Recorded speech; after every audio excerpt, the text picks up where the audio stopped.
Hello friends, আশা করি তোমরা সবাই ভালো আছো, আমিও ভালো আছি। তো নতুন একটা ব্লগ নিয়ে চলে এলাম। আজকে 3টে রান্নার রেসিপি আমি মোটামুটি শেয়ার করছি। তো প্রথমে আমি কলমি শাক ভাজা দেখাবো, যেটা আমি ভাপিয়ে নিয়ে রেখেছি নুন হলুদ দিয়ে। ওটা আর আমার ভিডিও করা হয়নি। তো তারপরে পেঁয়াজ ফোড়ন দিয়ে নিয়েছি, শুকনো লঙ্কা পেঁয়াজ ফোড়ন দিয়ে ওটাকে ভালো করে ভেজে দেখো কলমি শাকটা আমি দিয়ে দিয়েছি। এটাকে ভালো করে ভেজে নেব। আমার গলার অবস্থা ভীষণ খারাপ, বুঝতেই পারছো। তো নুন হলুদ দিয়ে ভাপিয়ে নিয়েছিলাম, সেটা দিয়ে আর লবণ দেওয়ার দরকার হয়নি। এটা ভেজে নিয়েছি। আবার এটা দেখো মাছগুলো নুন হলুদ ভালো করে ধুয়ে নিয়ে নুন হলুদ মাটি নিয়ে ভেজে দেবো। আর এটা সর্ষে বেটে রেখেছি, সর্ষে বাটা দিয়ে মাছটা করব। তো মাছটা আমি ভালো করে ভেজে নেবো। ভাজে নেওয়ার কড়াইতে তেল দিয়েছি। আমি খুব বেশি তেল ইউজ করি না, চেষ্টা করি সবসময় কম তেল ইউজ করার। তো দেখো মাছটা আমি ভাজছি। শরীর এত খারাপ, গলাটার এত বাজে অবস্থা, না কি বলবো, কিছুতেই সুস্থ হতে পারছি না। তো যাই হোক, কাজ তো করতেই হবে, নিজের সংসারের কাজে কিন্তু করতে হবে। মাছগুলো ভেজে নিয়েছি। নেওয়ার পরে দেখো ওর মধ্যে আমি মাছের তেলটা দিয়ে নিয়েছি। দিয়ে মাছের তেলটা দিয়ে ভাত খেতে কিন্তু ভীষণ ভালো লাগে। তো যার জন্য তেলটাও খুব ফ্রেশ ছিল, তো ওই জন্য ভেজে রাখলাম। সবাই খেতে ভালোবাসে। তো অনেক রকমের রান্না হয়ে গেল। তো যাই হোক, 5 ফোড়ন আর কিন্তু কাঁচা লঙ্কা ফোড়ন দিয়েছি। আর যে সর্ষে বাটাটা দেখালাম না, ওটা কিন্তু আমি ছেঁকে রেখে দিয়েছি, কারণ আমি সর্ষেটা ওই খোসা সমেত আমি কিন্তু দিই না, ছেঁকেই দিই, তাই ওটা খুব টেস্টি হয়। আর এই যে জলটা দেখছি, এটা কিন্তু এতটা ঝোল হবে না, ফুটে কিন্তু একদম শুকিয়ে মাখা মাখা হবে।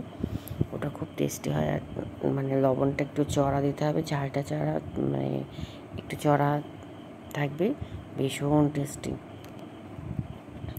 তো মাছগুলো দিয়ে দিলাম, দিয়ে ভালো করে ফুটে উঠলে, ঝোলটা একদম শুকিয়ে গেলে তারপরে আমি নামিয়ে নেব। দেখো কেমন ফুটছে।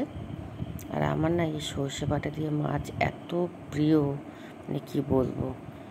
দেখো আমি আবার একটু ডেকোরেশন করেছি, কেমন হয়েছে বলো তোমরা। তো এটা কিন্তু খেতে হেভি হয়েছিল। মাংস বসাবে বা চিকেনের জন্য আমি জিরে ফোড়ন দিয়েছি। জিরে ফোড়নের পরে আমি পেঁয়াজ ফোড়ন দিয়েছি। পেঁয়াজটা হালকা ভেজে নিয়ে এর মধ্যে ম্যাশড করে রাখা পেঁয়াজ আদা বাটা দিয়ে অল্প বাটা দিয়ে দিয়েছি। দিয়ে এবার ভালো করে ভেজে নিচ্ছি। এখন চিকেন যে কী হচ্ছে বুঝতে পারছি না, চিকেনটা যেন কেমন একটা ছিবড়া ছিবড়ার মতো, খুব একটা টেস্টি লাগছে না। তো যাই হোক, দেখো এইটা করলাম। এবার চিকেনটা দিয়ে দিয়েছি, আদা বাটা দিলাম। এবার হলুদ দেব,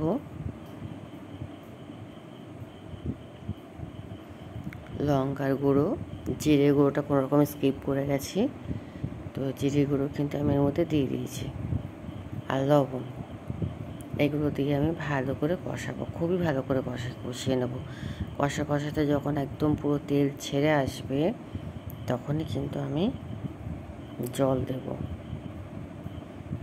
তো ভালো করে কষিয়ে নিচ্ছি। আর আজকে বাজারে ছেড়ে নিয়ে এসছে, এই কয়েকবার চিকেন নিয়ে এসছে। চিকেনটা যেন ঠিক ভালো লাগছে না, যেন কেমন একটা সেদ্ধ হচ্ছে না, কেমন একটা শক্ত শক্ত মতো, একদমই ভালো লাগছে না। জানি না আমার জ্বরের জন্য আমার গালে যদিও কোনো স্বাদ নেই, তার জন্য এরকম হচ্ছে কিনা সেটাও বুঝতে পারছি না।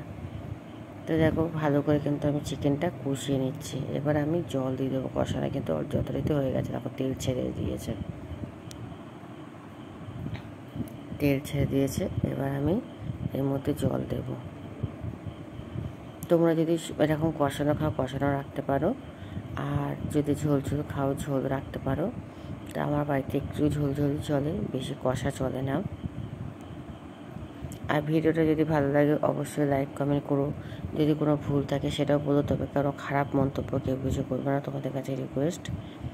কেননা সবার সব কিছু তো একরকম হয় না, রান্না বান্না বলো আর সব কিছুই একরকম হয় না। তো দেখো আমার ঝোলটা কিন্তু মোটামুটি হয়ে এসছে, জলটা অনেকটা শুকিয়ে গেছে। তো যাই হোক, ভালো থেকো, টাটা।